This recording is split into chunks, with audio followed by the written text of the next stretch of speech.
پھر مجھے کربلا یاد آ گیا کہ یہی مہینہ تھا، 10 محرم تھی اور جمعے کا دن تھا اور نماز کا وقت داخل ہوا، تو امام علی مقام نے اپنے لشکر کے سردار زہیر سے فرمایا ان سے کہو جنگ بند کریں یا تھوڑی دیر کے لیے رک جائیں، میں نماز پڑھ لوں، ہمیں نماز پڑھنے دیں۔ تو زہیر نے گھوڑا آگے بڑھا کر کہا شمر سے تھوڑی مہلت دو، ہم نماز پڑھ لیں، پھر تم نے جو مرضی کرنا ہے، نماز تو پڑھنے دو۔ شمر نے کہا ہم نماز نہیں پڑھنے دیں گے۔ ایک اور کوفی کھڑا تھا، اس کا نام حسین بن نمیر، انہوں نے کہا تمہاری نماز ہوتی ہی نہیں۔ انہوں نے کہا لعنت ہے تم پر، جس گھر کی طفیل نماز ملی ان کی نہیں ہوتی۔ پھر انہوں نے واپس آ کر عرض کی حضور وہ نماز پڑھنے کے لیے جنگ نہیں روکیں گے۔ کہا اچھا پھر ہم نماز تو نہیں چھوڑ سکتے۔ میرے رب کی قسم اگر حسین نماز نہ پڑھتے تو انہیں کوئی فرق نہ پڑتا، لیکن ایک فرق پڑتا کہ پھر پیغام ادھورا جاتا، میسج ادھورا جاتا، اور میسج یہ دینا تھا کہ زیر خنجر بھی یہ پیغام سنایا ہم نے کہ ہم نے تلوار کی دھاروں کے نیچے بھی سر جھکانا ہے، اور ہم نے تڑپتے جسموں کے ساتھ بھی سجدہ کرنا ہے، اور ہم نے زخمی جسموں کے ساتھ بھی اللہ کے سامنے رکوع کرنا ہے، اور ہم نے خون آلود جسموں کے ساتھ بھی رب کے سامنے کھڑے ہو کے آنے والی نسلوں کو پیغام دینا ہے کہ نماز وہ ہے جسے اس وقت میں بھی نہیں چھوڑا جا سکتا، تاکہ کوئی یہ کہہ نہ سکے میں کیسے پڑھتا، میری جاب تھی میں کیسے پڑھتا، میری آنکھ نہیں کھلتی میں کیسے پڑھتا، میری عادت نہیں۔ اللہ کی قسم یہ جنتی نہیں تھے، جنت کے سردار تھے، صرف جنتی نہیں تھے، جنت کے سردار تھے، صرف جنتی نہیں جنت کے سردار۔ اور یہ سرداری کب ملی؟ محنت کے بعد نہیں، پہلے ہی ابھی ماں کا دودھ نہیں چھوٹا تھا کہ میرے نبی نے فرمایا حسن حسین جنت کے نوجوانوں کے سردار ہیں، اور ایسا پیار تھا کہ دونوں کو عرب سردار بچہ اٹھانا اپنی ذلت سمجھتے تھے، بچے نہیں اٹھاتے تھے، سب کے سامنے پیار نہیں کرتے تھے، لیکن آپ حسن حسین کو یہاں اٹھاتے، پھر یہاں ہی نہیں اٹھاتے تھے، یہاں کندھوں پہ بٹھاتے، یہاں۔ اور ایک عرب بدو حیران ہو کے دیکھ لیں، یا رسول اللہ یہ آپ کیا کر رہے ہیں؟ مثلا یہ کتنی عیب کی بات ہے کہ آپ جیسا سردار اور یہاں بچوں کو بٹھایا ہوا ہے۔ کہنے لگا آپ ان سے بہت پیار کرتے ہیں؟ کہا ہاں میں ان سے بہت پیار کرتا ہوں، اور صرف میں نہیں کرتا، اللہ بھی ان سے پیار کرتا ہے۔ اور بتاؤں جو ان سے پیار کریں گے اللہ ان سے بھی پیار کرے گا، جو ان سے محبت کریں گے اللہ ان سے بھی محبت کرے گا، اللہ بھی ان سے محبت کرے۔ پھر ہم نے دعا مانگی یا اللہ جو ان سے پیار کرے تو ان سے پیار کر، جو ان سے بغض رکھے تو ان سے بغض رکھ۔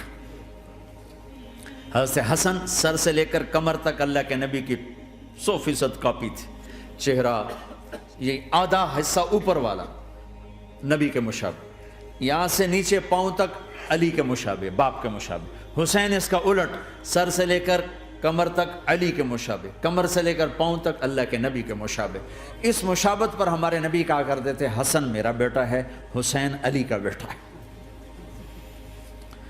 ہائے ہائے کیا کیا لاڈ لڈائے اور کیا لوگوں نے کر دیا ان کے ساتھ۔ نماز جیسے عظیم عمل میں، نماز جیسے آپ رکوع میں ہوتے تو حسن آ کر نا پاؤں میں گھس جاتے تھے، یہاں سے نکلتے ادھر، یہاں سے نکلتے یوں۔ سجدے میں جاتے تو کمر پہ بیٹھ جاتے تھے، فرض نماز کا سجدہ۔ تو ایک دفعہ پہلی دفعہ جب یہ قصہ ہوا تو آپ نے سجدہ لمبا کر دیا، بچے کے اتارا نہیں، اٹھے نہیں، سجدہ لمبا کر دیا۔ پچھلے پریشان ہو گئے کہ اتنا لمبا سجدہ کہیں آپ فوت تو نہیں ہو گئے۔ تو جو پہلی صف میں تھے نا انہوں نے یوں کر کے دیکھا، چکر کی وہ دیکھا تو حسن کمر پہ چڑھے ہوئے، تو قریب ایک آدمی نے آگے ہاتھ بڑھا کے کھینچنا چاہا، تو آپ نے یہاں سے دیکھا ہاتھ آ رہا ہے، تو آپ نے اپنے ہاتھ سے یوں اشارہ، نماز میں یوں اشارہ کیا کہ میرے بچوں کو نہ چڑھو۔ جب حسن خود اترے پھر آپ سجدے سے اٹھے۔ کبھی حسین چڑھ جاتے تھے، کبھی حسن چڑھ، دونوں ہی چڑھتے تھے۔ یہ اس طرح حسن کے بعد کبھی یہ کبھی وہ، کبھی یہ کبھی وہ۔ اور آپ حسن کو جب چھوٹے تھے زیادہ حسن، تو آپ حسن کو یوں زبان دکھاتے، اتنا بڑا عظیم نبی کیا ہو رہا ہے، تو وہ زبان، آپ کی زبان بڑی سرخ خوبصورت تو وہ بچہ سمجھتا شاید یہ کوئی کھانے کی چیز، تو آگے یوں ہاتھ مارتا ہے، پکڑنے کے لیے ہاتھ مارتا، پھر وہ بیٹھ جاتے، پھر آپ کہتے ہیں یہ میرا نبی گھر کی زندگی بتا رہا ہے۔ اور تمہیں تو بچوں کے پاس بیٹھنے کا وقت ہی کوئی نہیں، بیگم بھی کم جاب پہ جا رہی، خامد بھی جاب پہ جا رہا، پیچھے بچے ڈرگ بیچنے پہ لگے، اب تم کس کام کے ہو؟ کیا کرو گے اس دولت کو؟ جب نہیں ڈرگ بیچو، گستاخ ہو گیا، بدتمیز ہو گیا، تو اس دھن دولت کو آگ لگا دو جا کے۔ آپ اپنے بچوں کو ٹائم دو، اپنے بچوں کو ٹائم دو۔ عورت کا کام کمانا نہیں ہے، عورت کا کام نسل کو بنانا ہے۔ قناعت سیکھو، قناعت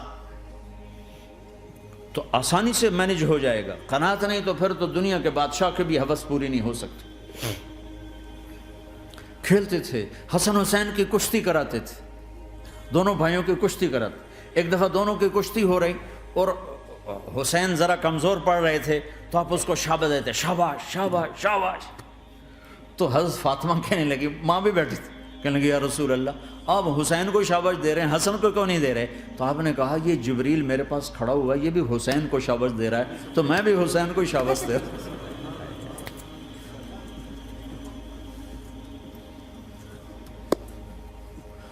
ایسی ہستیاں، لیکن ایک سبق ہے، یہ ہونا چاہیے تھا تاکہ امت کو پتہ چلے کہ دین کتنی قیمتی چیز۔ وہ جی اللہ بڑا غفور الرحیم ہے، میں نہ ہمیں ڈرایا کرو۔ ہاں اللہ بڑا غفور الرحیم ہے، لیکن اس کا کوئی عدل بھی ہے۔ رات کا شراب پینے والا اور رات کو مصلی پہ رونے والا برابر ہو جائیں گے، تو پھر یزید حسین کو ایک ہی جگہ بٹھا دو، پھر کربلاؤں کے لیے رونا چھوڑ دو۔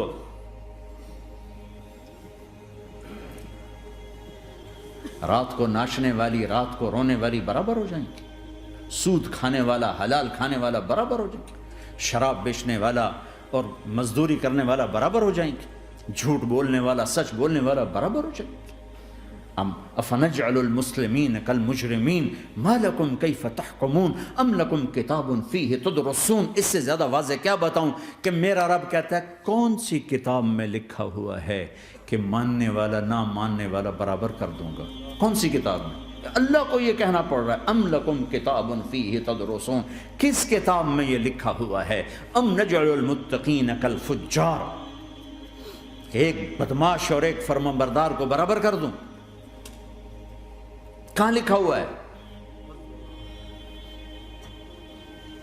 ایسی ہستیاں، جنگ سے پہلے اونگ آ گئی، آنکھ کھلی تو ہنسنے لگے۔ بہن نے پوچھا یہ تو ہنسنے کا موقع نہیں، کیوں ہنسے ہو؟ زینب کہا بہن اللہ کے نبی خواب میں آئے، فرما رہے ہیں بیٹا میں لینے آ چکا ہوں، تو اب نہ پڑھے نماز، اب کیا مسئلہ ہے؟ جنت کے لیے تو کرنا ہے سب، یہ جنت کے لیے تو کر رہے، اللہ کے لیے تو کر رہے کہ زر دادن و جان دادن نہ آئے از لذت دیدارش، خسرو چتواں گفتن سر دادن و جان دادن نہ دیدار خیارے۔ اس اللہ کے لیے تو سر کٹا رہے ہیں، تو وہ تو راضی ہو چکا ہے، نبی آ چکا ہے، آؤ بیٹا میں لینے آ چکا ہوں، تو اب نہ پڑھیں نماز؟ نہیں نہیں، برمنگم والوں کو کون بتائے گا کہ نماز کیسی چیز ہے؟ انہوں نے کہا جی وہ نہیں جنگ روک رہے، کہا پھر چلو نماز پڑھو، نماز تو نہیں چھوڑی جا سکتی۔ آدھوں کو روک دیا تم جنگ کرو، آدھوں سے کہا تم نماز پڑھو، آدھوں نے نماز پڑھی، آدھوں نے جنگ کی۔ پھر جنہوں نے نماز پڑھی انہوں نے کہا تم آگے بڑھ جاؤ، ان سے کہا تم جا کے پیچھے اللہ کے بارگاہ میں سجدہ کرو۔ 1400 سال کی تاریخ میں ایسے نمازی میری نظروں سے نہیں گزرے، پر ایسی نماز نہیں پڑھی گئی نبی کے زمانے کے بعد۔ آپ نے بھی صلاۃ خوف ایک پڑھی تو نبی ہوتا ہے، اور کیا ان کا حال تھا، خون و خون، اپنے خون سے وضو کیے یا کربلا کی مٹی سے تیمم کیے؟ جب سجدوں میں سر رکھ کے سبحان ربی الاعلی کہا ہوگا تو دھرتی میں کیا ہلچل مچی ہوگی۔